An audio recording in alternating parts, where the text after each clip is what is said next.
Woher stammt das Rezept? Von meiner Mama.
So, Freunde, die erste Kartoffel jetzt. Bang! Das sind so weich kochende Kartoffeln. Die lassen sich sehr leicht stampfen. Werdet ihr vielleicht später sehen. Wir haben schon so viel Kartoffeln geschält in unserem Leben. Wir könnten praktisch auch in so einem großen Kreuzfahrtschiff arbeiten. Ne? Ja. Machen wir. Da gibt es wohl eine Maschine zu, wo man praktisch die Kartoffeln in so eine Trommel reinmacht. Und dann in kurzer Zeit ist das dann wie so eine Waschmaschine. Ob die vielleicht eine bessere Idee haben, wie man Kartoffeln schneller schälen kann, ne? Die Profi? Ja. Ja, aber das ist bestimmt, das ist, kann man schon schneller schälen, wenn man schon wissen. Und wie viel habt ihr schon geschält? So? Wenn der Eimer voll ist, ist es immer 5 Kilo. Wenn der bis zum Rand voll ist, ist es 5 Kilo.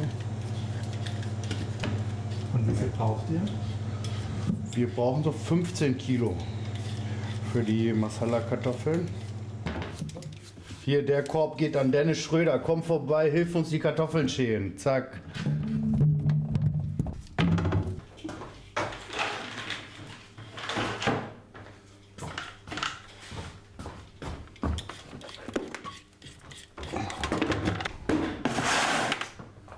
Kommst du denn aus der Gastronomie? Ich komme aus der Gastronomie, ich habe das ganz lange gemacht, ja. Wir hatten...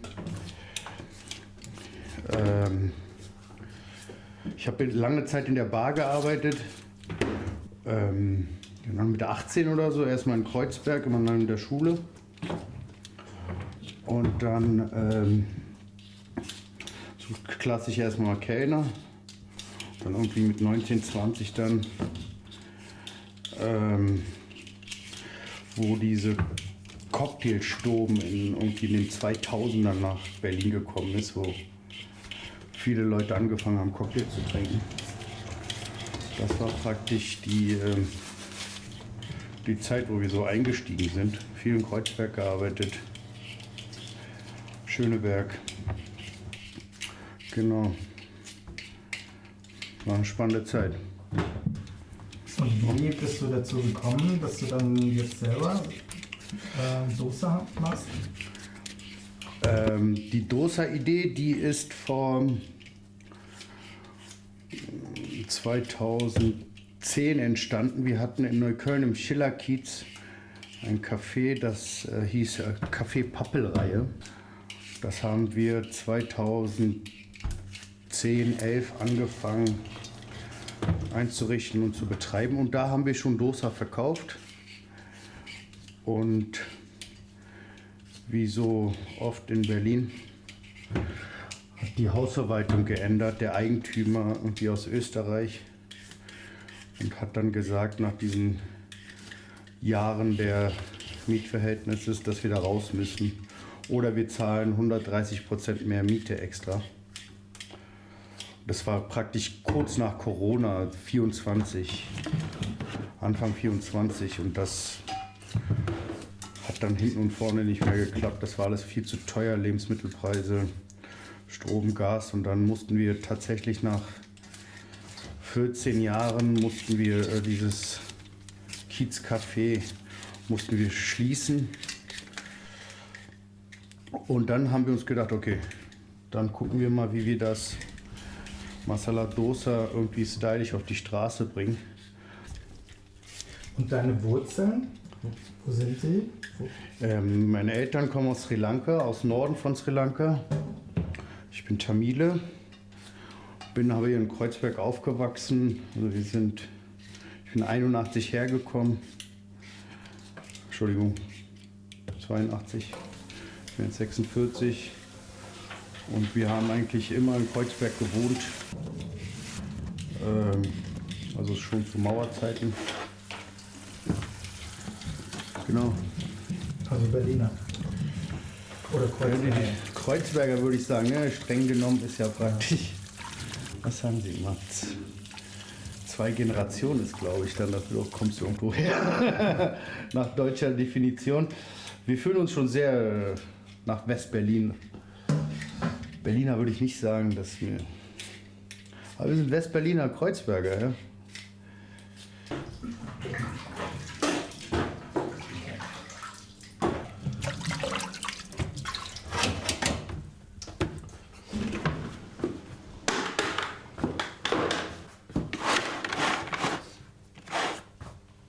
Jetzt kochen wir erstmal die Kartoffeln und dafür brauchen wir natürlich Wasser.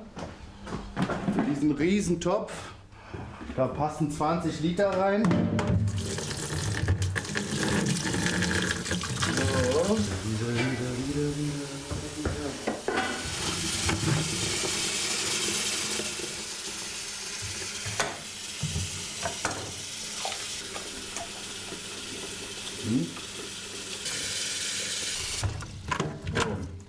Das müsste reichen. Sorry.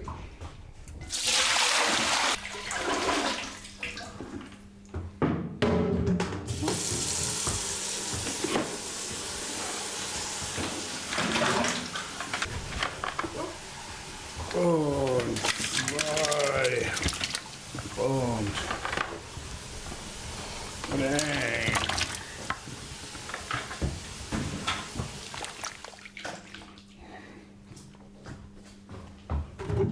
Ein bisschen Wasser geht noch. Zeng.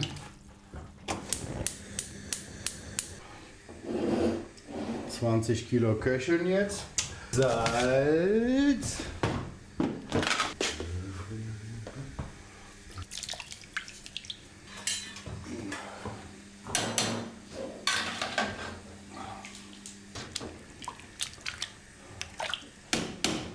Der Deckel drauf.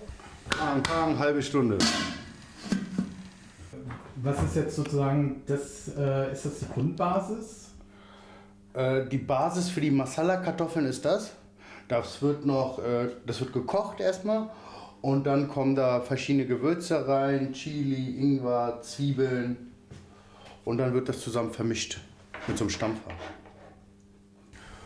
Und in der Zeit, wo die Kartoffeln kochen, schneiden wir für das Sambar/Curry die ganzen Gemüse und Zwiebeln vor, damit wir das gleich mal parallel machen können. Wenn das nämlich gekocht hat, können wir direkt die Gewürzmischung anbraten und drüber machen und stampfen. Also für das Sambar, das Entscheidende sind natürlich Tomaten. Die müssen noch ordentlich rein. Warum sind die entscheidend? Weil die Fruchtigkeit vom Sambar geben. Ja? Da müssen wir mal eine ganze Menge rein. Am besten so weich wie möglich.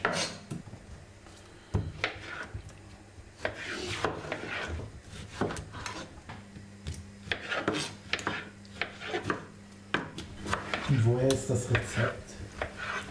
Weil das Rezept ist von meiner Mama. Das Baby, praktisch Babys Dosa Bike. Baby ist ihr Spitzname. Und das hat sie mit mir zusammen entwickelt. Das ist nicht das 100%ige Rezept, was sie von ihrer Oma hat und von ihrer Mutter, was nachgekocht wurde. Wir haben es ein bisschen abgeändert, weil in Mitteleuropa fast gar nicht scharf gegessen wird. Wir haben es so ein bisschen, ja, nicht so scharf, würde ich sagen, ist das Sambar, und der Rest ist genauso wie das meine Oma und meine Mutter in Sri Lanka gekocht und gegessen haben. Und ja, die ist leider verreist, meine Ma, aber immer wenn sie weg ist in Sri Lanka, bringt sie immer eine ordentliche Gewürzmischung mit. Und das reicht dann meistens auch so für ein Jahr, um die Masala-Kartoffeln zu würzen. So, eine unserer Hauptzutaten.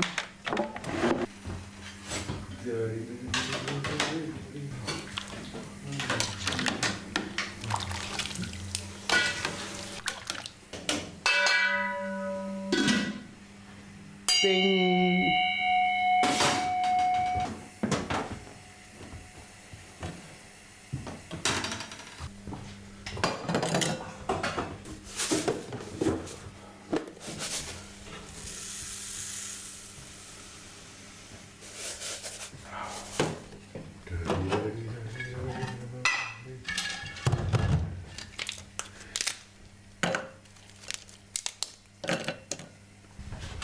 Getrocknete Chilis.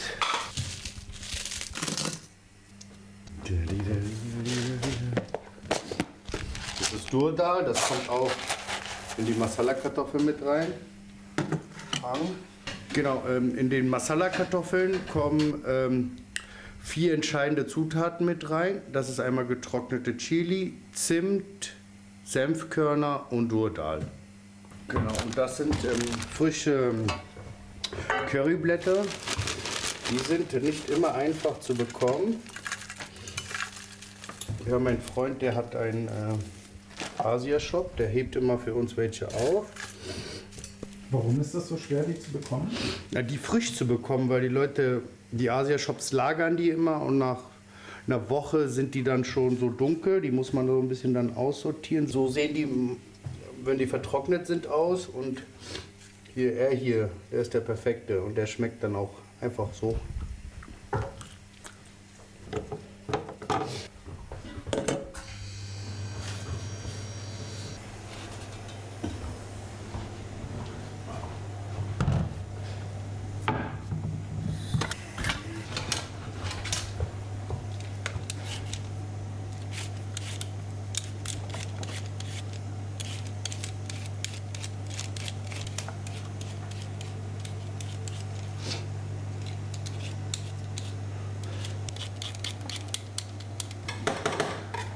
Jetzt holen wir uns mal das scharfe Messer hier. Wenn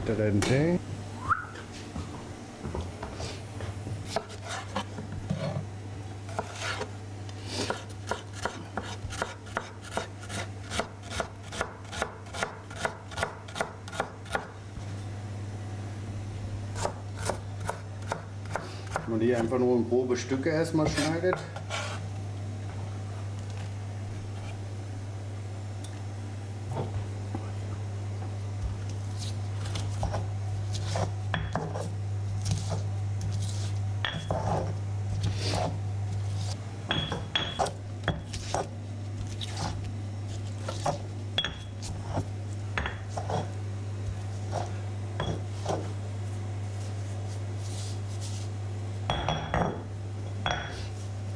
So, bam, badam, bam, bam, badam, bam. So, jetzt können wir tatsächlich auch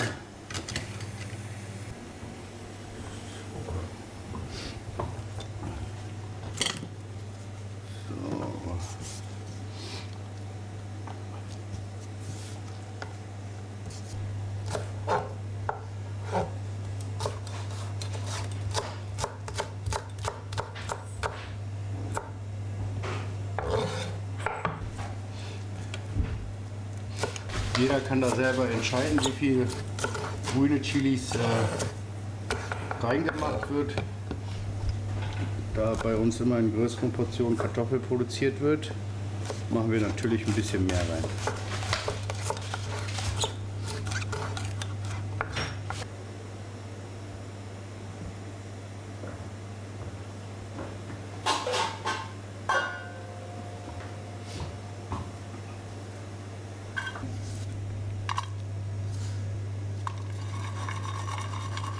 Wer hat das Logo gemacht? Also das hat ein Freund von mir aus Hamburg gemacht, der so viel so für Korean Street Food Sachen gemacht hat. Jan. Und die Abbildung ist von meiner Mutter. So sieht sie fast so aus, ne? Fast. Und das Schwert, was da die Frau in der Hand hält, damit erntet man Reis. Genau. Soll eben so eine fiese alte Mami sein, die kochen kann. Das ist ihnen sehr gut gelungen, finde ich. Aber deine Mami ist nicht fies, oder? Nee, die ist gar nicht fies. Die war sehr, sehr nett zu uns und hat immer das Beste für uns getan. Wir wollten eben so ein Logo erschaffen, was jetzt nicht dieses typische Zari-tragende Mama so aus diesen indischen Restaurants aus den 80er, 90ern, die so irgendwie Bollywood-mäßig da steht und irgendwie ja, einen anlacht, sondern das sollte so jemand sein, der irgendwie, ey, ich mache ein gutes Dosa, das schmeckt und wenn du Bock hast, kommst du, isst, wenn nicht, dann nicht so.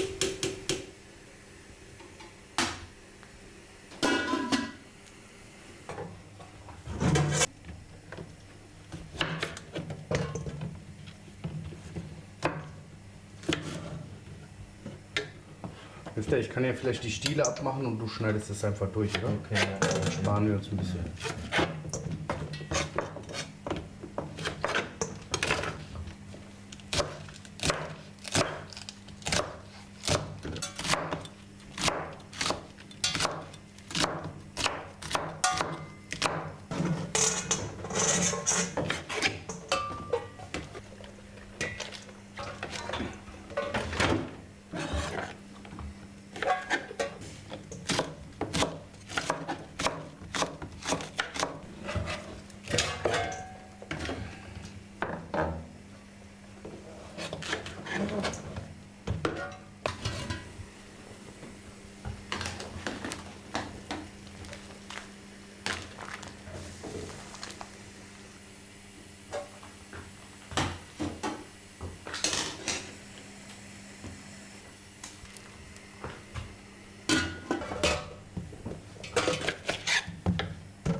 Packen wir mal hier schon mal weg. Bam.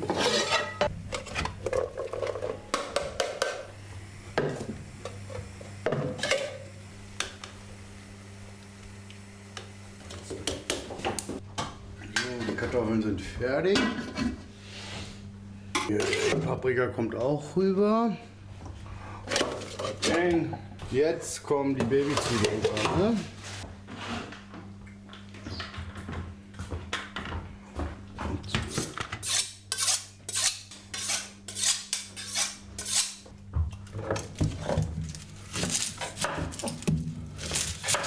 So, soll ich das einfach mal die Zwiebel schälen und du schneidest es durch? Ja.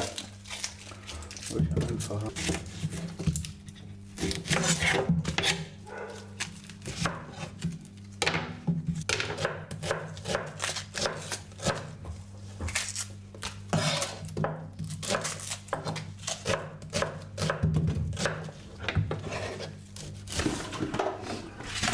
Einen kleinen Trick von unserer Freundin Gundula Gause.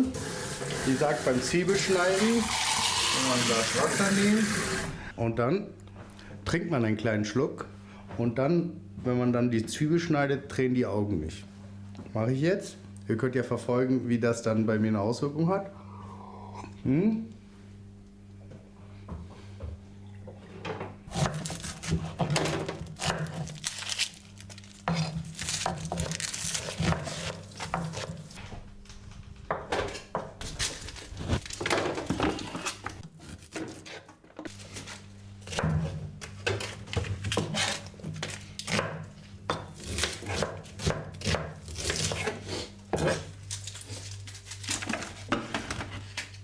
Hat nicht so geklappt. Hat nicht so geklappt, ja? Was sagst du dann?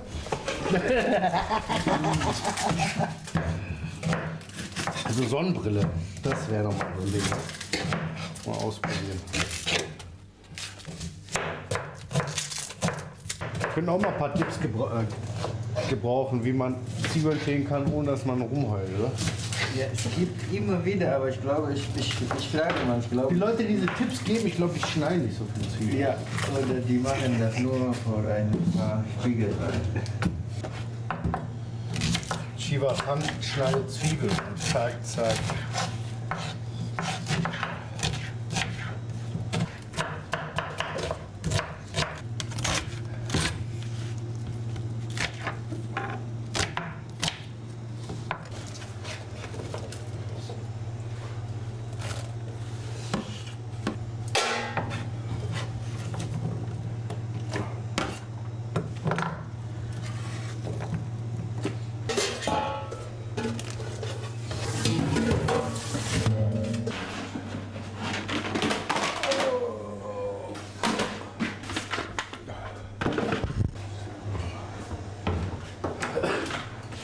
Zwiebeln ready.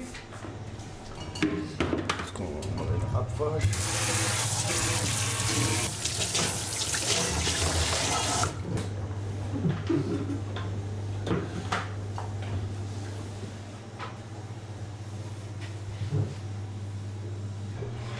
Nicht da, sie meinte letztens, sie will das klein geschnitten nehmen. Ja.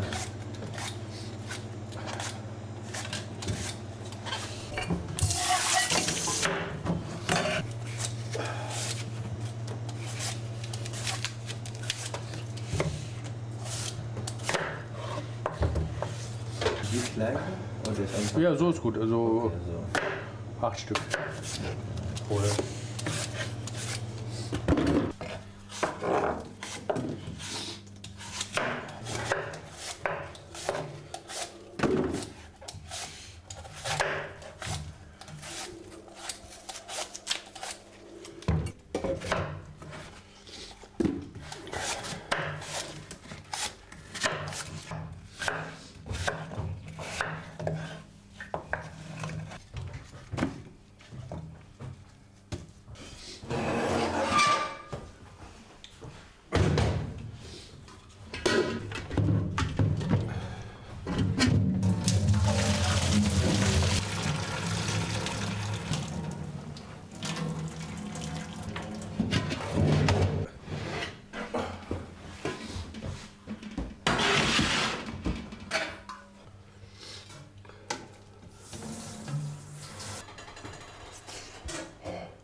Jetzt kommt diese ganzen Sachen, die ich vorgeschnitten habe, kommen praktisch in die Pfanne.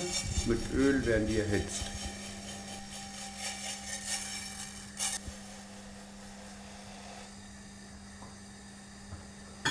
Hier die Chili.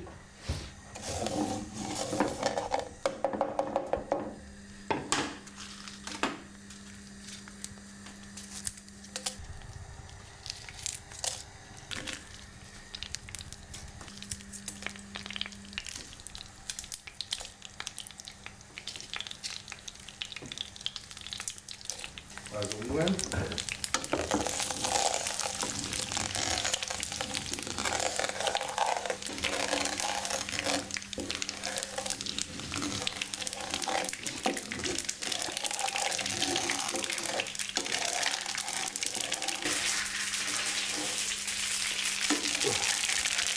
Curryblätter.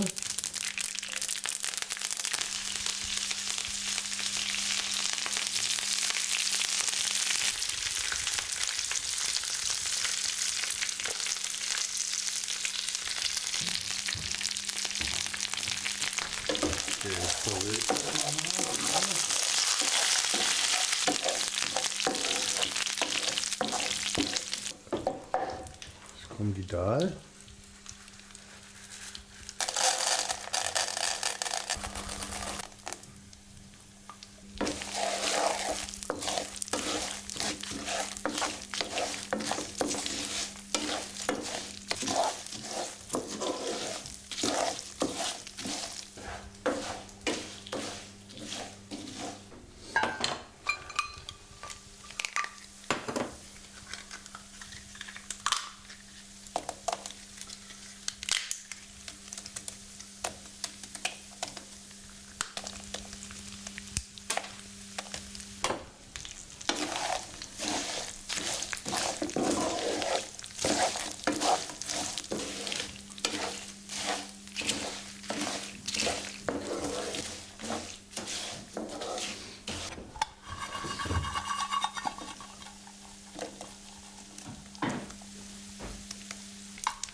Masala-Mischung für die Kartoffeln macht jeder individuell. Das Entscheidende ist Curryblätter, Dahl, Sesam, Senfkörner und Chili.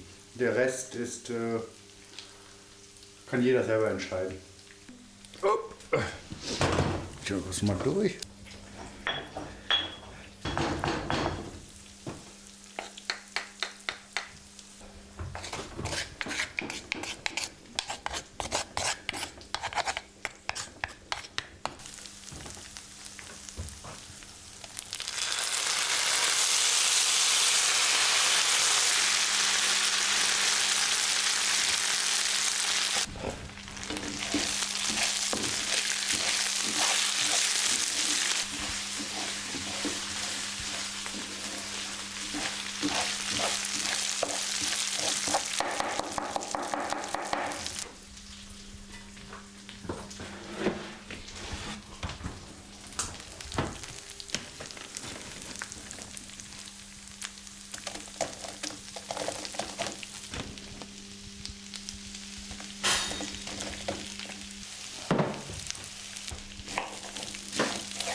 Ich finde einfach diese Farbe, wenn die Curryblätter im Öl gebraten sind, das ist riechen und auch wie schön das aussieht. Und die dürfen nicht verbrennen, diese Curryblätter, ne? Richtig. Schön crunchy.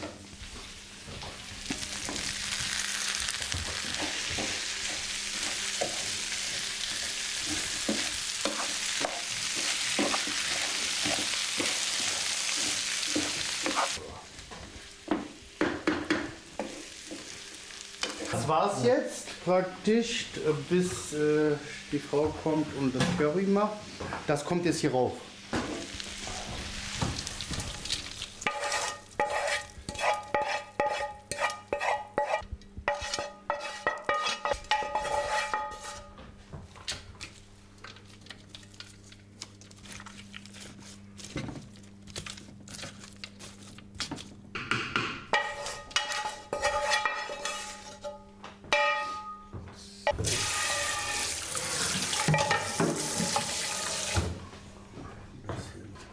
So.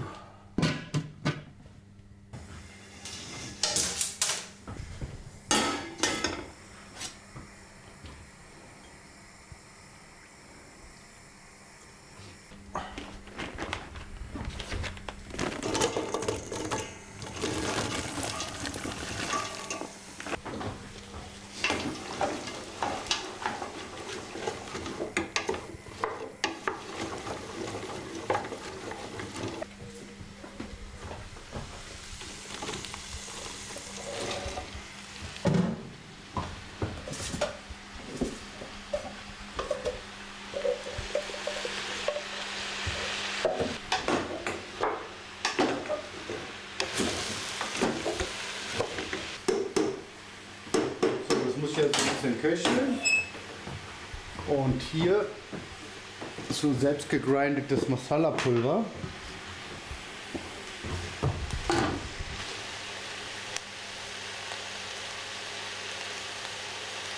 Das wird ja selber zu Hause zusammengemischt.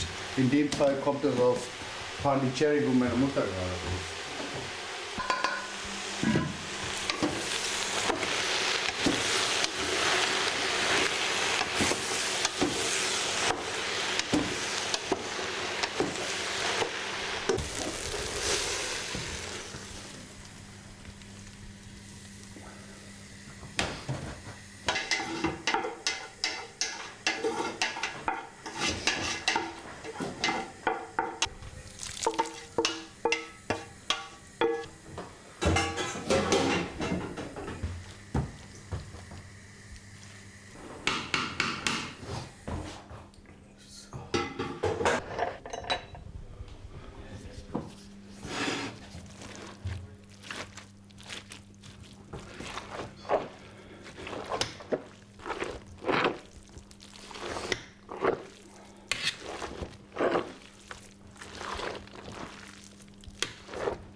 Scharf und gut.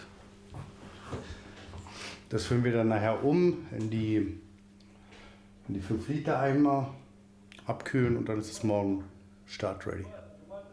Und genau, und dann vielleicht im Grob und dann kannst du Feier machen mit da. Okay. Ja? Ja. Dann sehen wir uns einfach morgen Nachmittag. Morgen Ne? Abend, ja. Danke für die Zeit, nicht da. Sehr gerne. Genau, jetzt.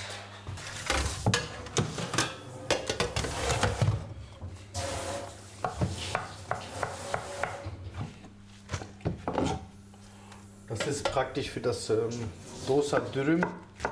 Das ist so eine Westberliner Umwandlung für die Leute, die nicht so gern scharf essen.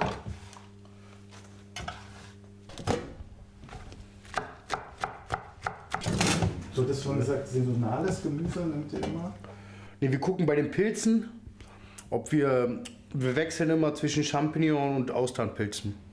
Weil wir haben hier um die Ecke einen guten Obst-Gemüseladen, der hebt dann das auch für uns mal auf.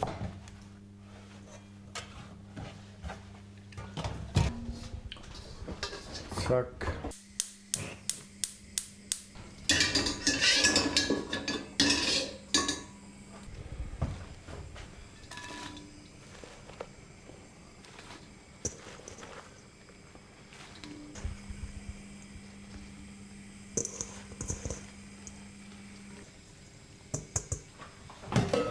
Tschüss. Ciao.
Geil, wie gebratene Hähnchen.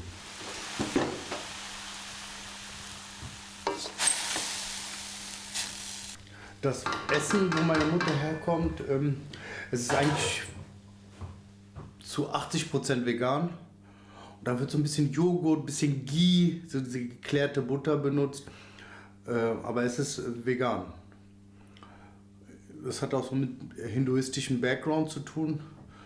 Die Leute essen fast gar keine tierischen Produkte.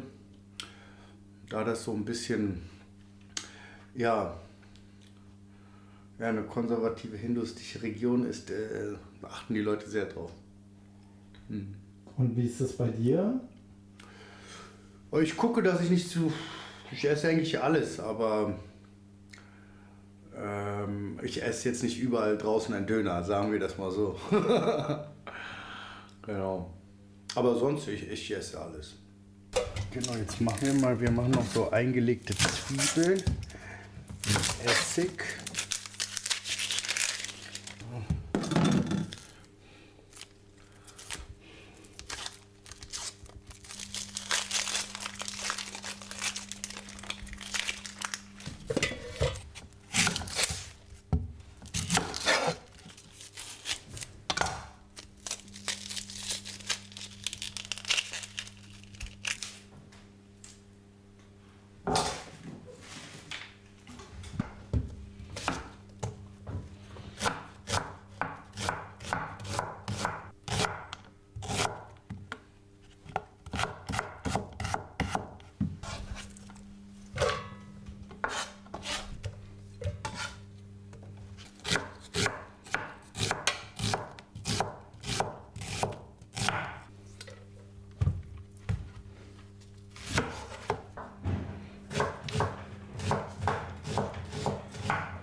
Zucker. Und Essig.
uns mal die Tomate.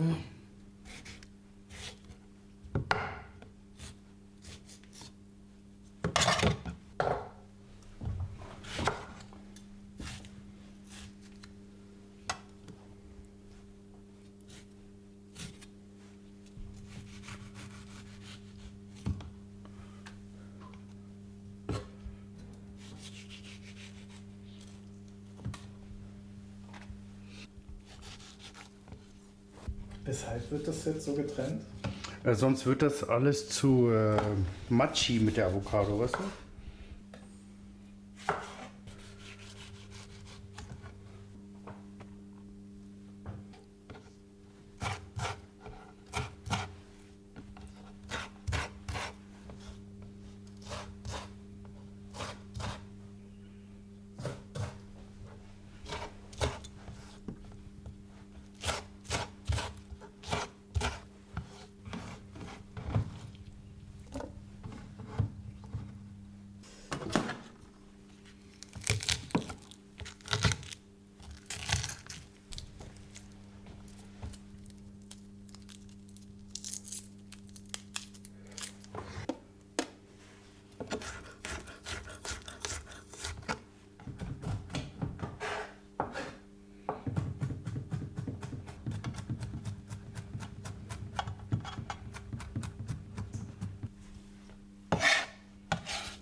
Rühren wir das mal schön.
viel Reis.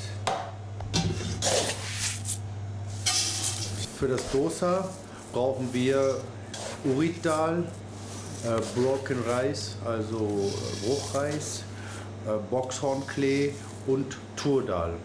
Das wird zusammen vermischt und dann unter Wasser zweimal klar abgespült. Und dann die gleiche Menge wie der Reis und der Dal drin sind, wird mit Wasser aufgefüllt und 1 Tag bzw. 8 Stunden eingeweicht. Dann kann man den 1 Tag später pürieren und dann haben wir auch schon den Dosa-Teig. Salz und Pfeffer gehören natürlich mit rein.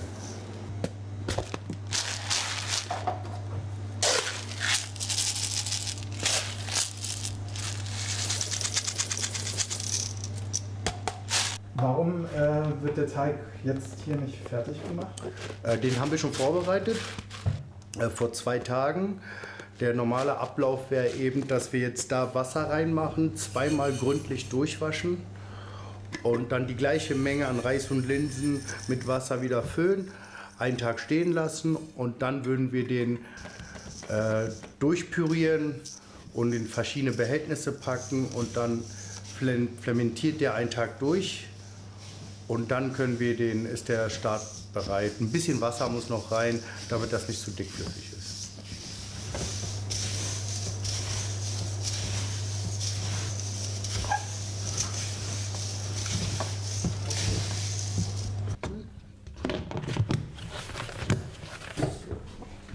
Drauf.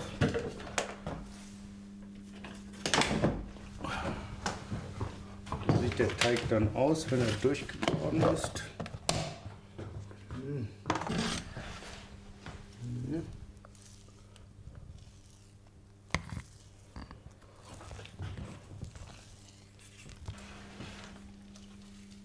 Der ist perfekt geworden, oh mein Gott.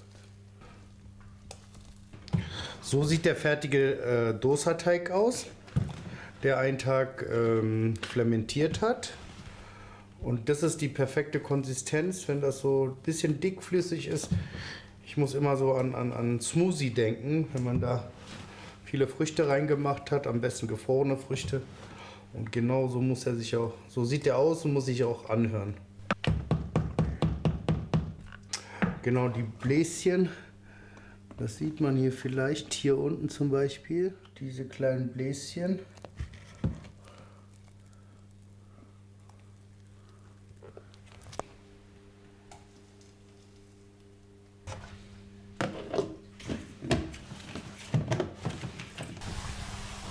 Warum bereitet es deine Mutter und deine Tante zu, das Sambar und das Chutney?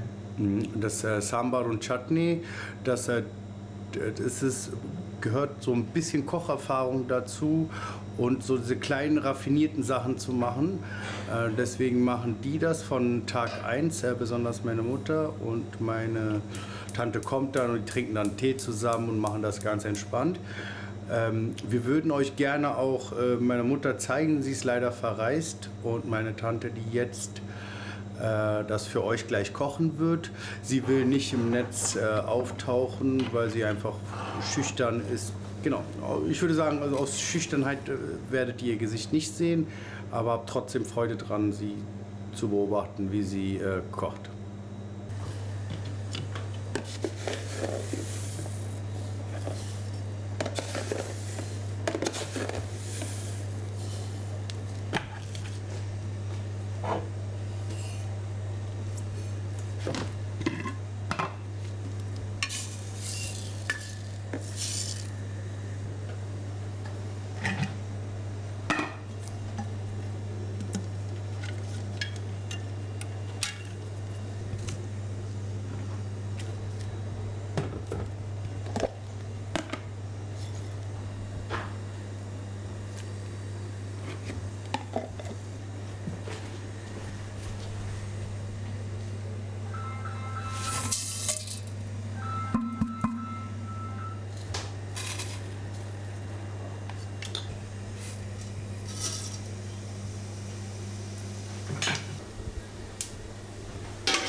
வெங்காயத்தை முதல் போட்டு போகணும்.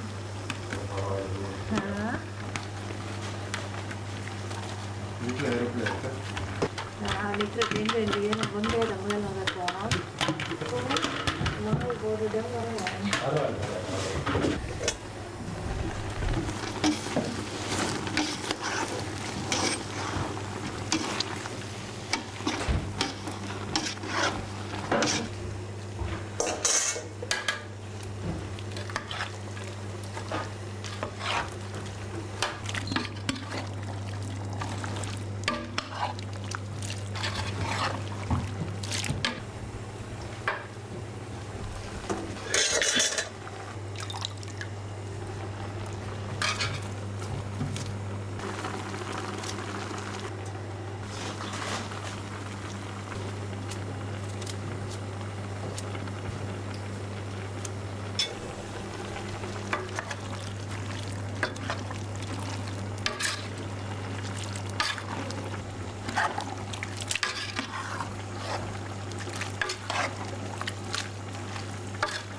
Ja.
So, wir rufen mal jetzt meine Ma in Sri Lanka an.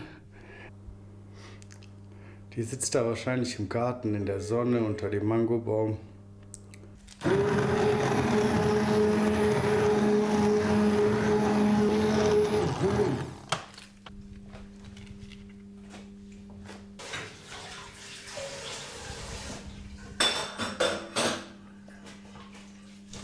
Hallo aus Berlin nach Sri Lanka. Hallo. Ja, hallo aus Sri Lanka. Bringen Sie jetzt direkt aus Sri Lanka Gewürze mit für das Dosa? Ja, ja. Und warum ist das so wichtig, dass das direkt aus Sri Lanka kommt? Ja, weil das war sehr natur und sehr fresh. Deswegen. Wie ist denn das eigentlich dazu gekommen, dass Ihr Sohn mit dem Dosa-Bike angefangen hat? அது நல்ல ஐடியான்னு தான் நான் யோசிக்கிறேன். சொல்லி சொன்னேன். அது நல்ல எனக்கு விருப்பம் அப்படி செய்கிறது. நல்ல idea. Sie sagt, das ist eine sehr gute Idee und sie freut sich, dass das durch sie inspiriert ist praktisch. Isst man in Sri Lanka gar kein Fleisch? ஸ்ரீலங்கால ரைஸ் இறைச்சியே ஆக்கள் சாப்பிட்ற இல்லையா உண்டு? இல்ல சாப்பிடுவேன் ஆனா கூடுதலா வெகான் தான் கூட சாப்பிடுறேன். இறைச்சியும் சாப்பிடுவேன். ஃபிஷ் தான் கூட. Also sie sagt, es wird auch gelegentlich Fleisch gegessen. Die strenggläubigen Hindus essen natürlich gar kein Fleisch und hauptsächlich vegan, weil Joghurt und so weiter, es gibt dieses Kühlschrankkultur nicht. Und es wird aber mehr Fisch gegessen, Meeresfrüchte, weil die Küste direkt vor der Haustür liegt, als Fleischprodukte. Wie fanden Sie es, als Ihr Sohn das Plakat entworfen hat, mit Ihnen da drauf?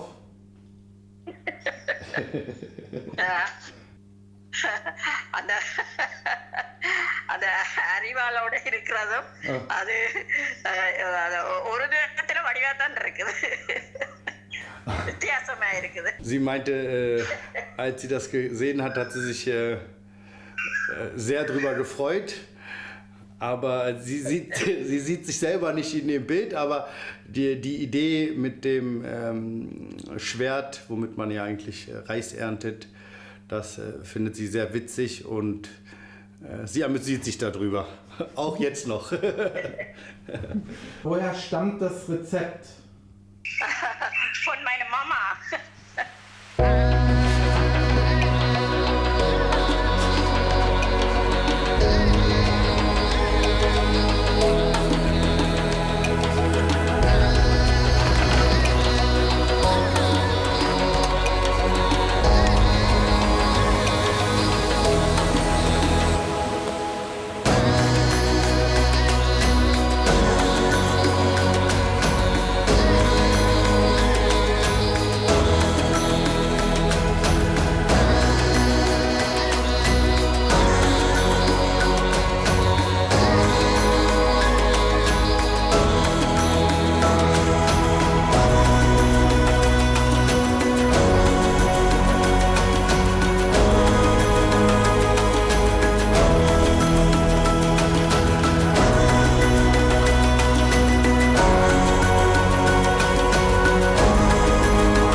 Also den Rest müssen wir warten. Auf wen warten wir? Auf Heinz. Heinz kommt jetzt, ist so ein alter Fahrraddude. Hat lange Zeit bei Messenger gearbeitet. Verrückte Sachen gemacht. Eine große Galerie geleitet. Ist Architekt. Hat an der Uni gelehrt. Crazy Guy. Sehr intelligent und alles so, was mit Fahrradaufbau da ist, hilft er mir schon seit Jahren. Hey, Taschen Heinz. Haben wir. Super pünktlich. Ah, diese bayerische harte Faust. Alles gut. Ja. Dann fangen wir dann an. Fangen wir an, ne? Jo. Und das hier schon mal kurz mal runterstellen.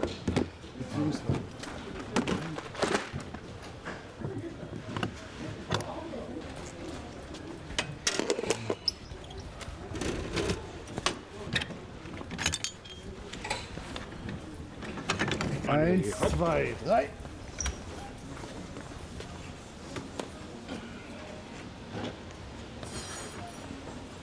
Das raus.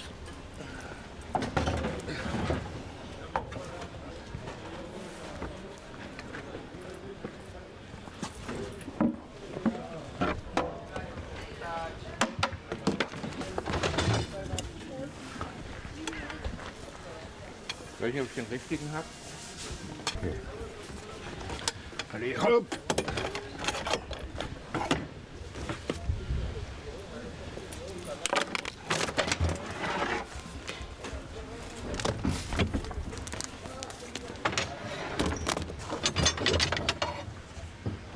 Wo sind die Schrauben?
Diese Schrauben rein. Und zwar machen wir da eine Schraube rein Ja.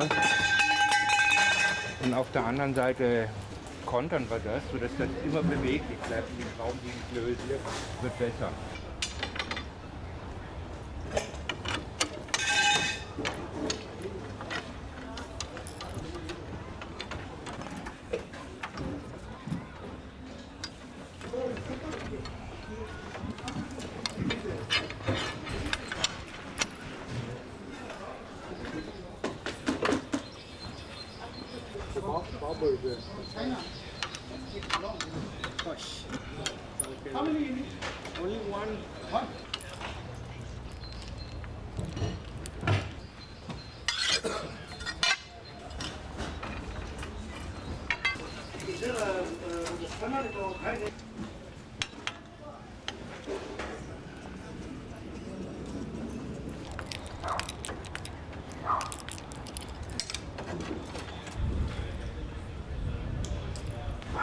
Tada! Das Beduinenzelt ist aufgebaut. Merci.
jetzt kommt meistens der Moment, wo wir uns trennen von der Arbeit. Ich kann doch jetzt eigentlich einkaufen gehen, ne? Tamir, musst du dich noch was holen? Ja, ich muss mal schnell mal losfahren und brauche noch mal Käse. Freunde, bis gleich, ich komme wieder.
Kommen die Folien dran?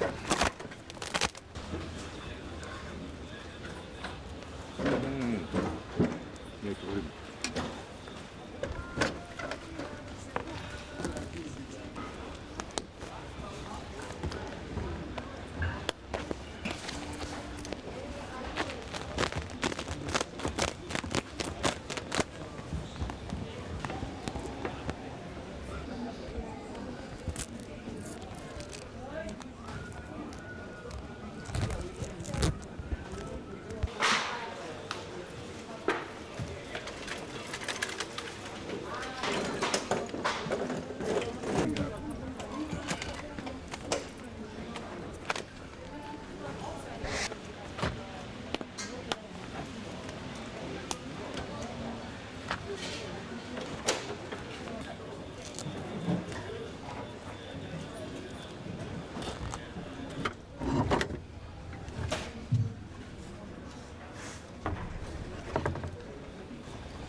So, hier bin ich wieder.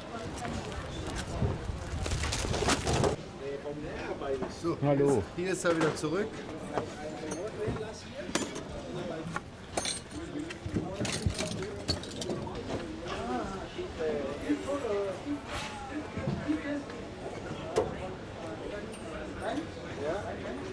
Fertig.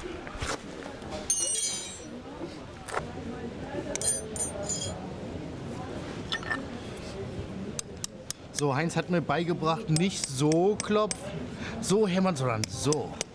Ordentlich, mein Junge, sagt er mal, ordentlich. Das Fahrrad, Ja. hast du das selber gebaut? Das haben wir gebaut zu dritt.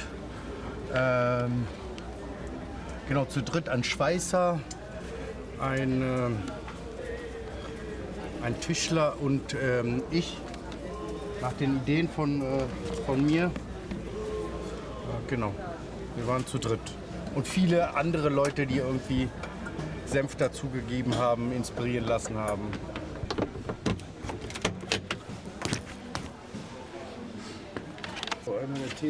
Heinz, mach ich das mal eingießen. Wie viel? Hälfte? Woher kam die Idee? Wir haben das öfters in Indien und in Sri Lanka auf dem Urlaub gesehen, dass die Leute das auf dem Fahrrad verkaufen und zwar auch tatsächlich mit richtigen Kohleofen. Also dass da mit Kohle beheizt wird und gar nicht mit Gas. Und dass die Leute so von Straßenzug zu Straßenzug fahren und das dann verkaufen. Und das war sehr inspirierend da, also an so eine Idee dann zu arbeiten.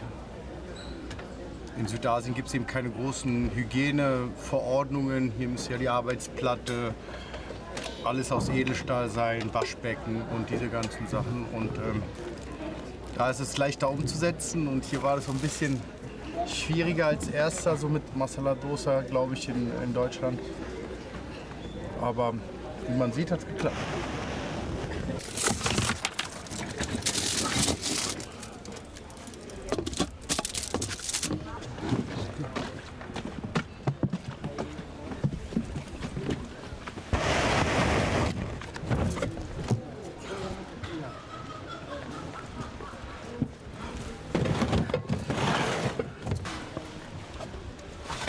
Perserteppich.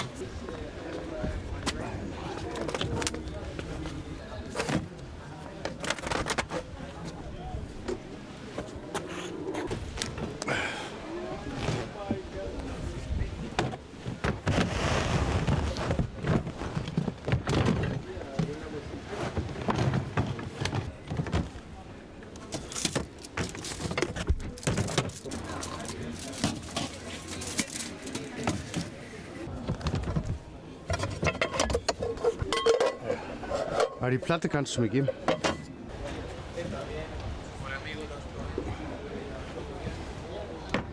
Danke.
Hafermilch und einen Löffel Zucker, ne? Ja.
zu dünnflüssig machen. Nochmal schön verrühren.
Oh, Sonne, ich liebe dich.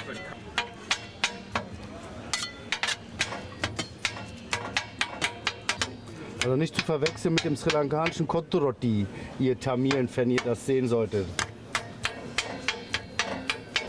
Das ist so eine andere sri lankanische Spezialität, Kottu Roti heißt das. Das ist so gehackte Roti. Roti ist sowieso ein Fladen.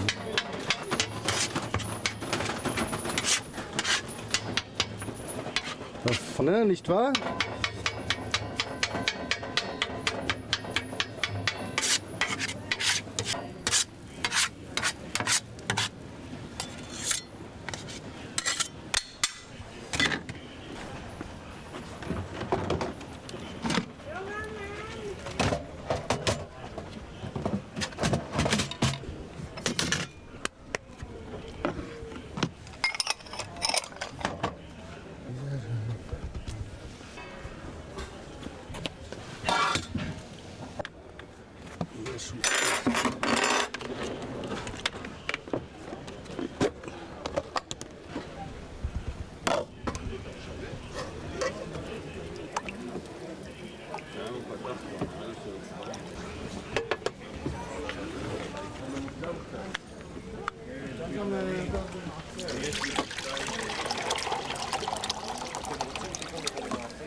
Das ist eine scharfe Erdnusssoße, die ich selber gemacht habe. Mit frischen Erdnüssen. Ich wollte es einfach mal mit dem Dose ausprobieren. Und nicht nur immer scharfe Soße, ist ein bisschen langweilig. Oh, die schmeckt gut. Muss man natürlich immer die Leute fragen, weil viele haben so Nussallergien. Dass man da nicht irgendwas anstellt, was dir nicht gefällt.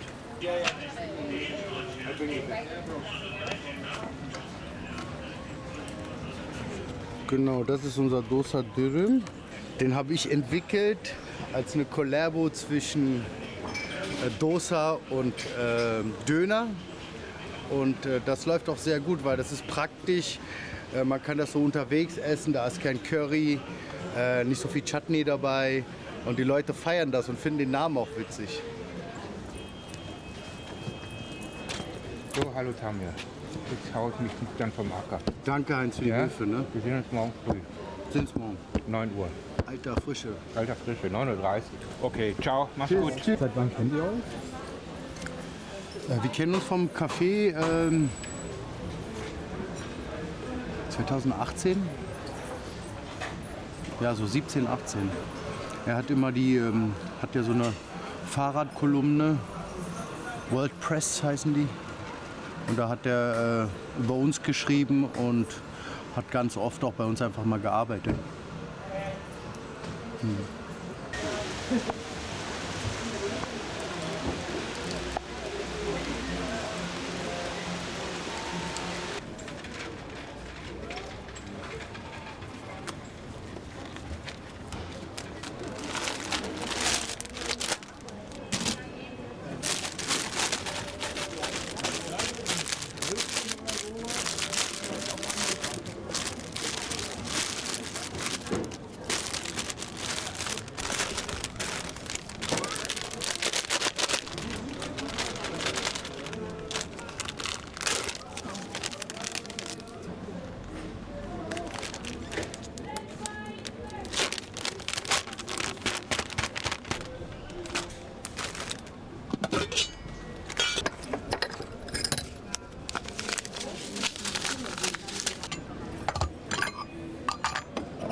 Was ist daran das Besondere, wenn die so platzen? Ne, wenn die so oben auf das Dosa raufkommen, hast du einfach viel mehr aromatischer. Du hast so einen nussigen Geschmack noch zu dem Teig, der da drumherum ist. Ne? Also ich habe jetzt fast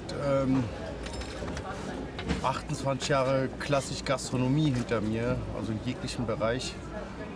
Und mit Corona mussten wir uns natürlich so ein bisschen umdenken, was können wir denn machen, falls das mal wieder zu so einer Situation kommt, dass alles schließen müssen.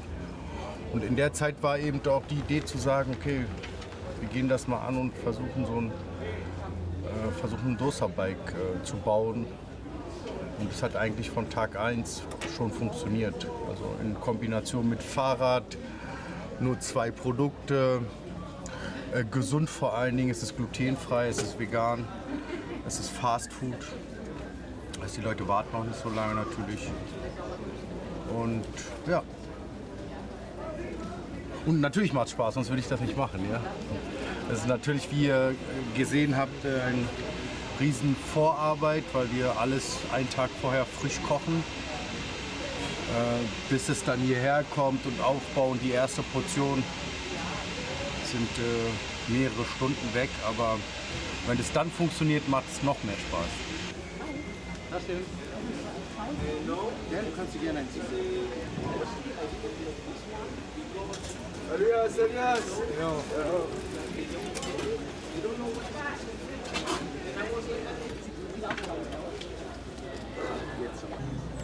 Hi, bitte. Hi, ich hätte gerne ein Masala Dosa. Sehr gerne. Willst du hier essen oder mitnehmen?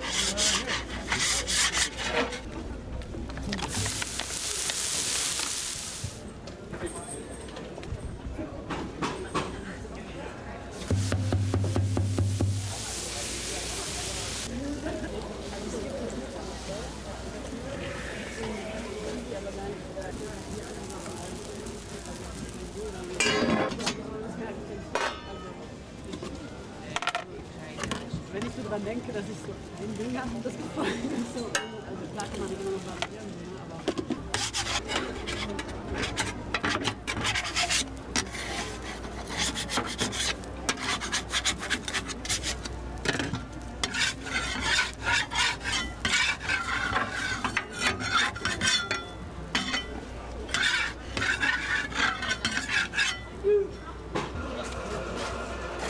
Magst du ein bisschen scharf oder mild?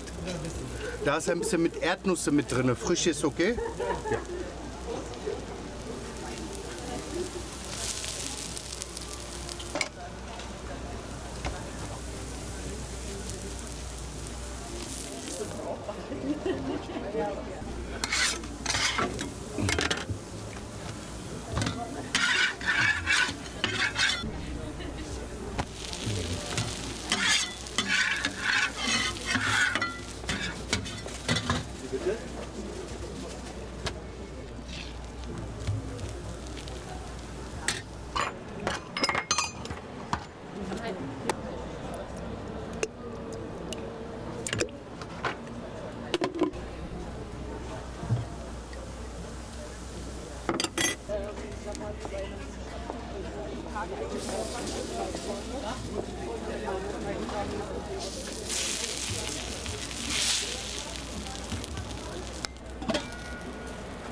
Guten Appetit. Ich habe gesehen, du machst dann immer bei dem Dosa machst du auch immer nochmal Öl drauf. Was ist denn das, dieses Öl? Das ist so Masala-Gewürz und Öl, damit erstmal das Dosa von unten crunchy wird. Und zweitens, dass es auf dieser heißen Herdplatte nicht sofort anbrennt. So ein bisschen Öl, und dann hast du so außenrum so eine Crunchiness und innen ist das schön soft. Liegt es am Wetter heute ein bisschen, dass es weniger besucht ist? Würde ich sagen. Also es liegt definitiv am Wetter. Dieses Nieselregen macht, glaube ich, viel mit den Leuten. Aber es kann sich ganz schnell auch ändern. So, es kommt so ein Schwung, vielleicht so 12 bis 1, von 2 bis 3, 4 und dann 16 bis Ende. Willst du ein paar Mal? Auf jeden Fall. Auf jeden Fall. Es ist klar, wenn du regelmäßig schlechte Sachen machst, dass dir irgendwas Schlechtes auch passiert. Hat das was mit deiner Herkunft zu tun? Oder? Nö. Ich glaube, so eine allgemeine Regelung ist das, ne? Wenn man, glaube ich, dran glaubt, dann hat man weniger Ärgernisse im Leben. Taschen! Zweimal, oder? Wollt ihr hier Essen mitnehmen? Alles klar.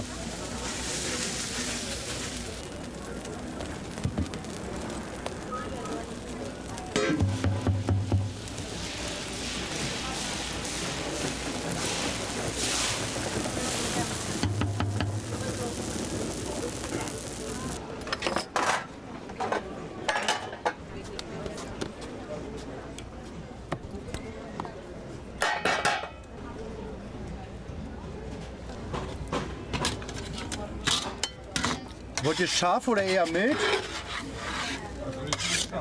Ich habe so eine scharfe Soße in Kombination mit Erdnuss. Ist da Allergie oder sowas da? Ja, okay. Der Kollege, der gerne zu Hause asiatisch nachkocht, letztes erzählt. Genau. Ich versuche mich auch an Dosas, aber ich krieg sie natürlich nicht so gut hin wie du. Ich nehme auch den Deutschland, den man beim indischen Aber der Teig ist ja echt super leicht selber gemacht, oder? Reicht, wenn es zu Hause warm ist. Ja. Am besten nehmen Heizkörper.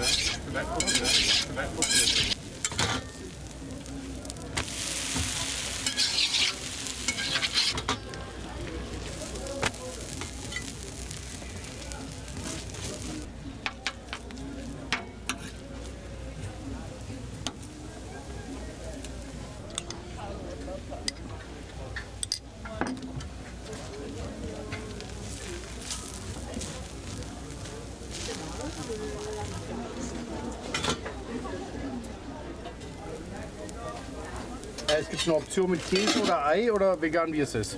Vegan. Ja.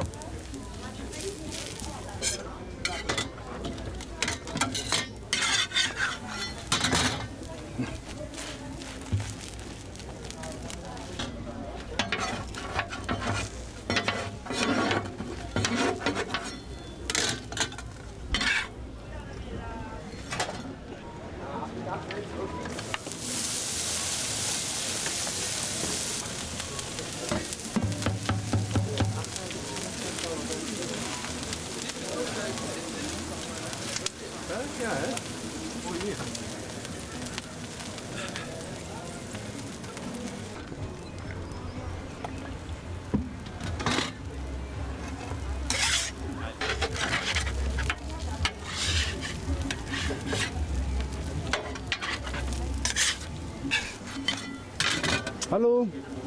Immer auch Masala-Dosa. Sehr gerne.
Ja.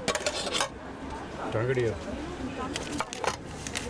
Stimmt, war das schön. Das war nett, vielen Dank. Lasst euch schmecken, ja? Danke, danke.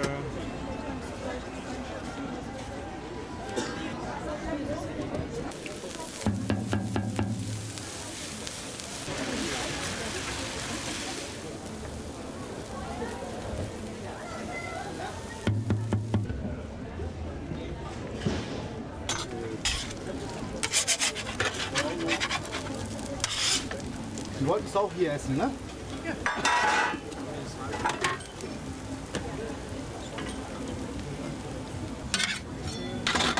Was genau für ein Samba? Die Karotte und Linsen aufgekocht. Das tunkt man dann ein und dann kann man es essen. Einfach erklärt, ein dünnes Curry. Mama Masala Dosa. Sehr gerne.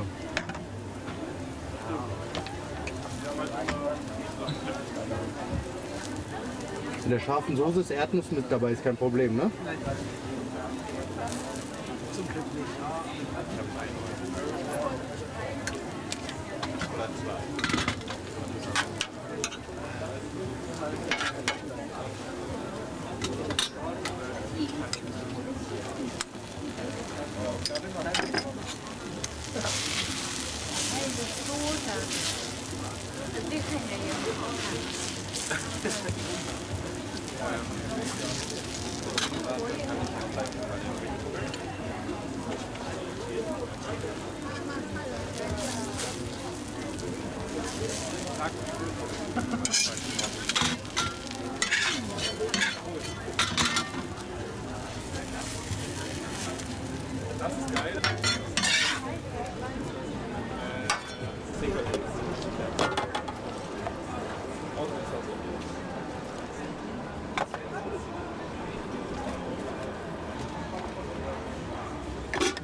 Appetit Ihnen.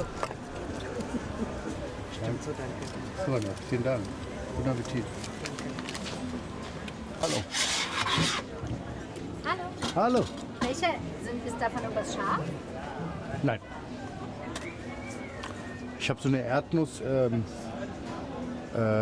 Paprikapaste, die ist so mild. Die kann ich noch mit reinmachen. Achso, aber eigentlich will ich nichts Scharfes. Ja, das ist null scharf. Also Okay. Aber im sri-lankanischen Vergleich nicht scharf. Gar nicht scharf. also entweder der Mama mal der erste oder der zweite. Also wenn ihr noch nie Dosa gegessen habt, dann würde ich ja bei dem klassischen bleiben, das Okay. Masala Dosa. Okay. Das kann man kombinieren mit Käse oder vegan, so wie es ist. Mit Cheese oder without? Sehr gerne.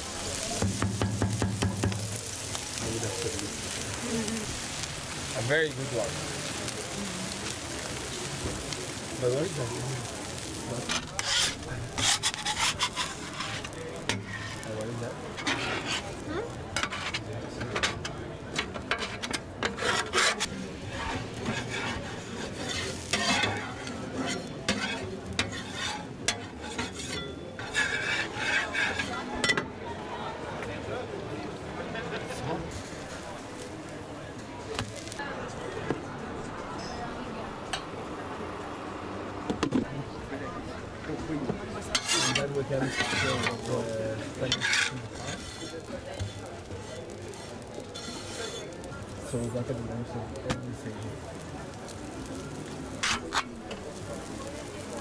Tequila.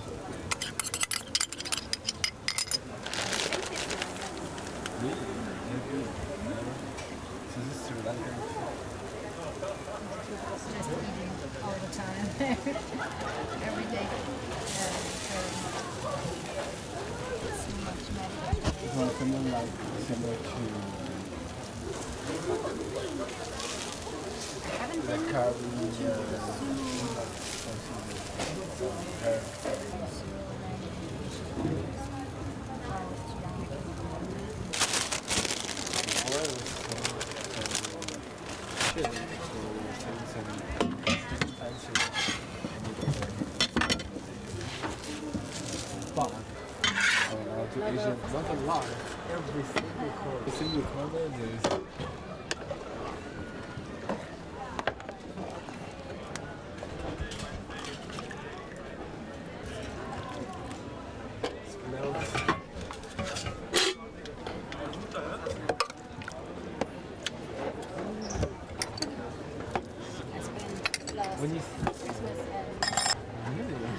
Thank you. Guten Appetit. Dankeschön.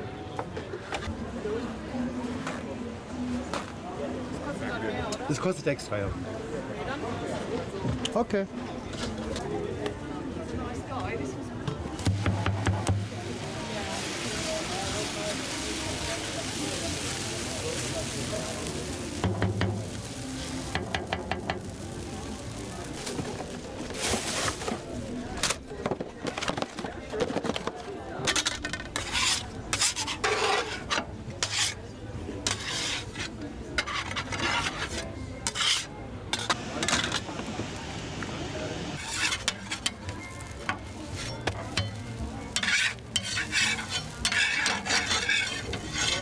Und die scharf oder mild?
Opa.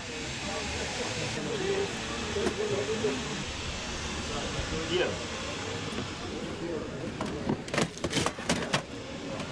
Okay, also.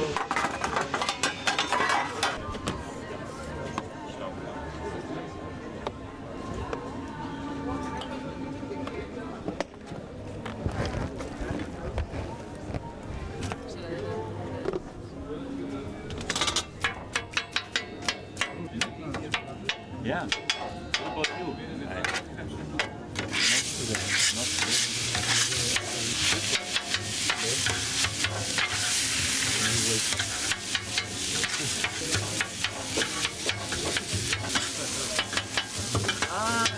I mix now. With Nimdot.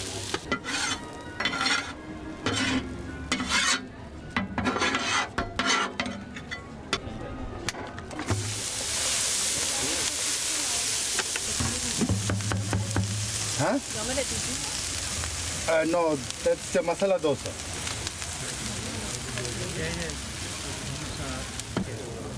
No, la dosa. No, we want this one. The masala dosa? Yeah.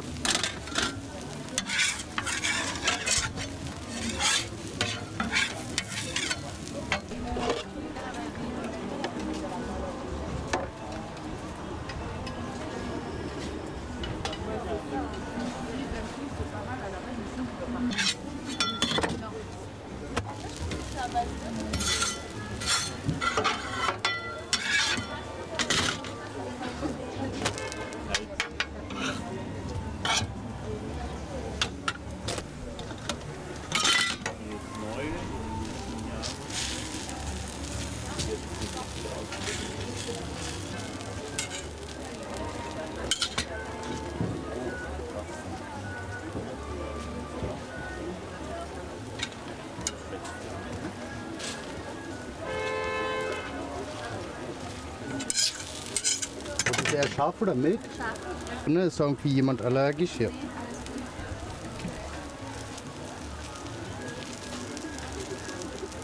Wir essen draußen, aber wir essen, glaube ich, drinnen. Ne?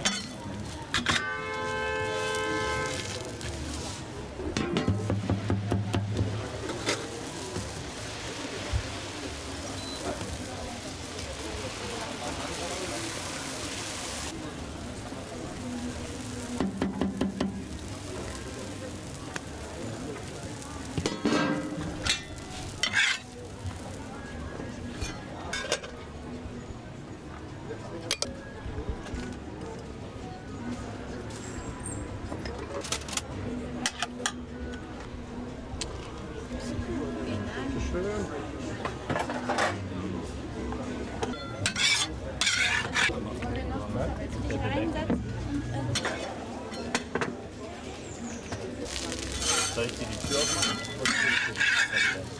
Damit alles aufmachen. War das das? Was machst du jetzt? Jetzt kommt das Dosa Dürüm. Ah, okay.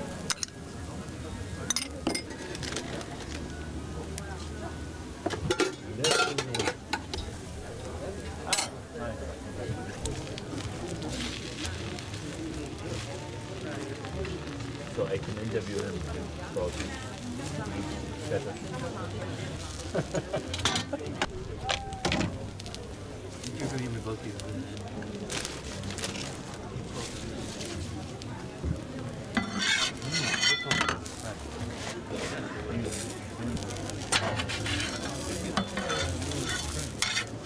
Ah, they had.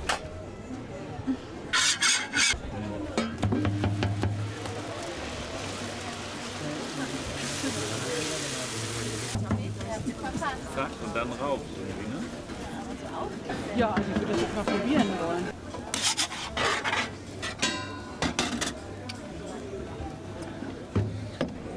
Dosa Dürüm.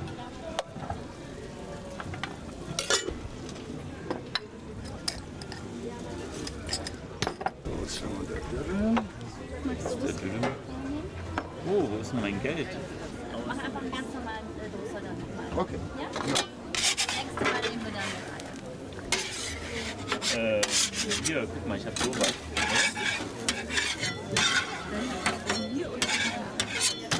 Ja, dann kannst du du doch auch schon rein.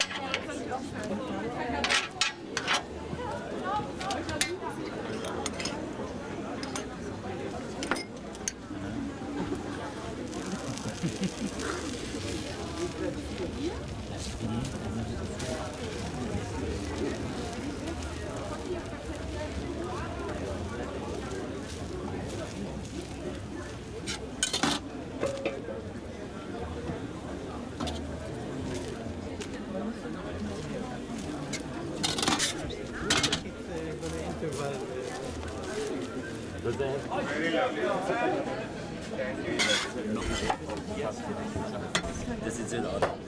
All day is nice. We'll cut it out. Looks like not intended. That's my thing. Yeah.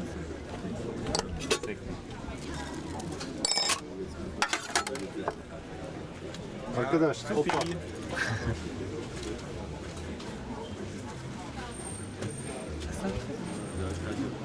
Lass das schmecken, ja? Super, danke.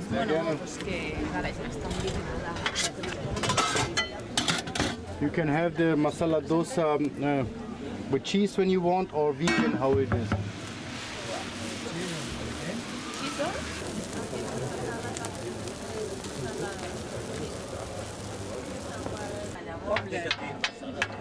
So, Omelette können wir leider nicht machen. Wir haben heute leider die Eier vergessen. Es gibt die Option mit Käse oder genau, vegan wie es ist. Okay. Per què no portes el nen a fer fora? Si fan concertada, que em sembla fins aquí, doncs, fins a un punt lícit. A l'escola no ens han de sentar que aprenguin, no? I a casa que fem. Sí, cerco jo. Ara, no ve per unes oposicions. Ho decideix el vincat. Però clar, si aquesta mestra a l'escola representa que també pot ser que et doni una altra assignatura. I clar, a mi tampoc m'agrada això.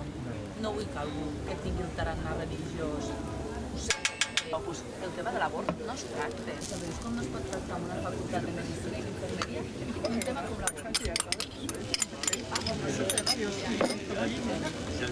això és un exemple, amb el que tu pots suposar tindre una persona designada pel bisbat que també et faci altres tipus d'assignatures.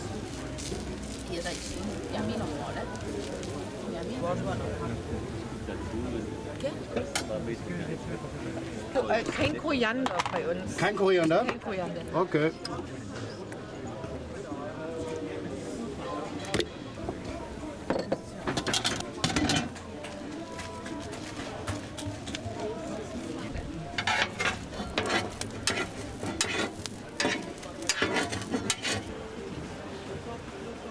Soll ich das in 2 Stücke schneiden? Ja, bitte.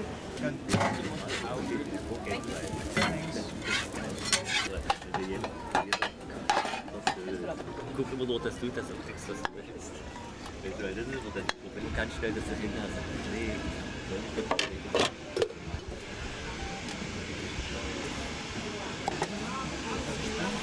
Papa, enjoy. Thank you. Thank you. 98. Danke.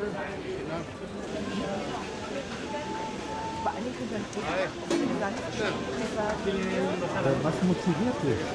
Also Gastronomie war immer, das ist so ein, du produzierst was, du gibst das den Leuten, die essen das, die sind glücklich. Das ist natürlich ein sehr schönes Gefühl, ne? Und das motiviert auch irgendwie tagtäglich da dran zu bleiben und das zu verfeinern, besser zu machen.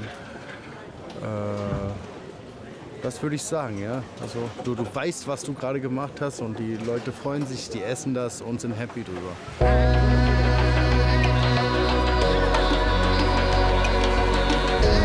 So, bitteschön, guten Appetit.